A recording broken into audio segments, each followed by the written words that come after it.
Hi, my name is Nathan. I am a website designer and front-end developer, and I have a 4-star rating for Adobe Photoshop. If you want more reviews like this, click the link below. When considering to use Adobe Photoshop, there are a couple other cheaper options. When I was a freelancer, I used GIMP, which is great for just minor changes and image compression. But if you have a larger company, especially like the move that I made with not only developers but with graphic designers as well, Adobe Photoshop is a great solution because it can cover all of the bases at once. I chose Adobe Photoshop just because I made a move to a bigger company, and the team was more dynamic and had needed a lot more needs, especially on the graphic designer side.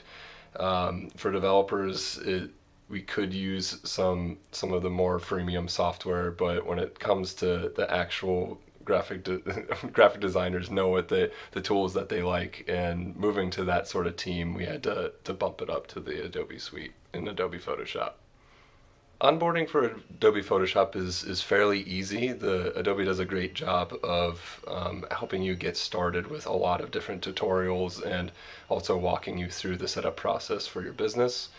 I will say that keeping track of the licenses, you do need a certain number of licenses for all of your teams, so keeping an eye on that when you think about the cost analysis of it adopting Adobe Photoshop or the Adobe Suite is something to really consider before moving forward. When thinking about buying Adobe Photoshop or investing in the Adobe Suite, I would definitely take a look at your team. If there are a ton of graphic designers, maybe Adobe Photoshop is right for you. But for a developer like myself, using something like GIMP or something that's a free software that can also get the job done is also a viable solution. So definitely look at your team dynamics before jumping into the Adobe Suite and make sure that you're making the right call for your business.